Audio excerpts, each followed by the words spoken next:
जगण्याला अर्थच राहिला नाही ही मानसिकता घेऊन आजकाल बरेच लोक वावरत असतात. अनेक वेळा त्यांना जगण्याची निरर्थकता जाणवत असते. हे सर्व का व कशासाठी? आपले प्रश्नही छळून घेतात, सोलून काढतात, रक्तबंबाळ करून जातात. अशाच रक्तबंबाळ झालेल्या एका सुप्रसिद्ध लेखिकेने आपल्या निरक्षर आईला प्रश्न केला होता, अखेर माझ्या जगण्याला अर्थ काय? त्या निरक्षर आईने उत्तर दिले, कसला आला अर्थ? आपण देऊ तोच अर्थ.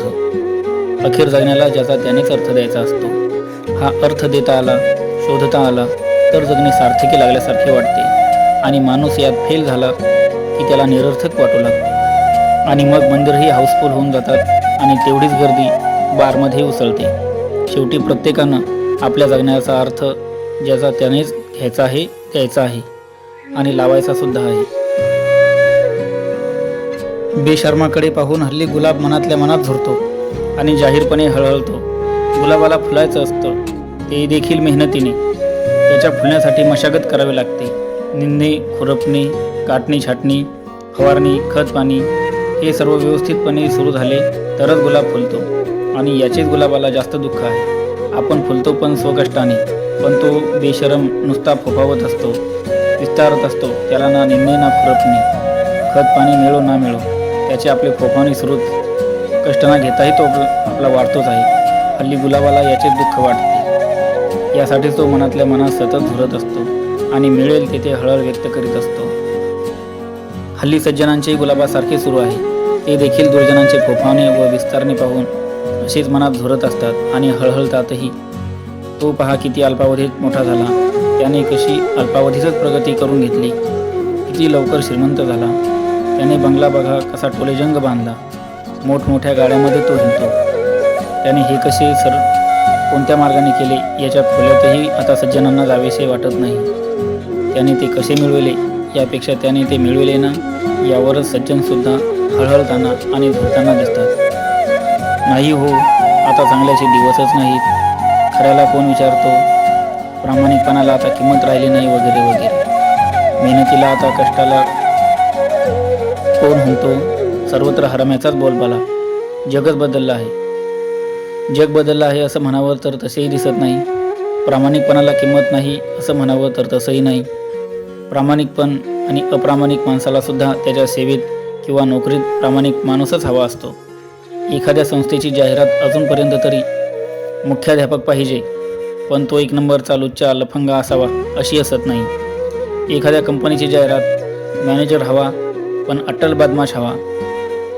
मोठ्या वृत्तपत्रासाठी संपादक हवा, पण तो कुशल ब्लॅकमेलर असावा अशी जाहिरात कधी पाहायला मिळत नाही. मग जगच बदलले आहे असे म्हणणे कितपत बरोबर आहे सांगा बरं. मी अप्रामाणिक असेन, पण मला प्रामाणिक माणूस हवा आहे. मी 1 नंबरचा खोटारडा असेल, पण मला माझ्याशी खरं बोलणाराच माणूस पाहिजे असतो. मी जगाचा विश्वासघात करेल, पण मला मात्र विश्वासाचाच कोणीतरी हवा असतो. चांगल्याची आसोशी तर वाईटामध्येही दिसते. मग सज्जनाचे हे झुरणे व हळहळणे कशापायी? काळोख कितीही घनदाट असो, प्रकाशाचा एक किरण या काळोखाला पुरून उरतो. प्रकाश किरणच काळोखाला बघून झुरायला आणि हळहळायला लागला तर कसे व्हावे? वेदनेशिवाय गुलाबाचे फुलणे नाही, तसेच वेदनेशिवाय सज्जन होणे नाही. वेदना हे तर त्यांचे प्राक्तन आहे. सज्जनही म्हणून घ्यायचे, तेही वेदनेचे भोग भोगल्याशिवाय. हे कसे शक्य आहे? गुलाबाने बेशर्माकडे बघून झुरण्या व हळहळण्यापेक्षा एकतर सरळ बेशरम व्हावे याबाबत कोणाचीही हरकत नाही. पण मला मान्यता हवी आहे गुलाबाची. बेशरम म्हणून घ्यायचेही नाही, पण गुलाबाची वेदनाही नको. असे कसे व्हावे? अशा दुभंगलेल्या मनस्थितीत सज्जन ना धड गुलाब म्हणून फुलू शकतात, ना बेशर्मासारखा फोफावू व विस्तारू शकतात. हल्लीच्या काळी सज्जनांचा खरा हा प्रॉब्लेम झालेला आहे. या संदर्भात एक गोष्ट आठवते. 2 स्त्रिया आमने सामने राहायच्या. एक स्त्री कुटुंबवत्सल, ती तिचा नवरा, 2 मुलं, सुखाचा संसार. तर दुसरी स्त्री देहविक्रय करायची. ती स्त्री कायम खंतावलेली असायची. विचार करायची, आपण किती वाईट काम करतो, पण काय करणार, परिस्थितीनेच आपल्यावर ही वेळ आणली आहे. समोरच्या स्त्रीसारखं आपलं नशीब नाही. ती कशी नवऱ्याशी एकनिष्ठ आहे, साक्षात पतिव्रता. आपल्याला तसं होता आलं नाही.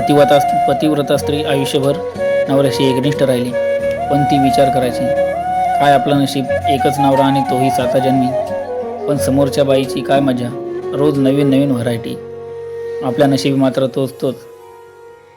एक दिवस योगायोगाने दोघीही मरतात. स्वर्गातल्या दारात दोघी उभ्या असतात. वेश्येसाठी स्वर्गाचे दार उघडले जाते, पण प्रतिवतेसाठी ते बंद होते.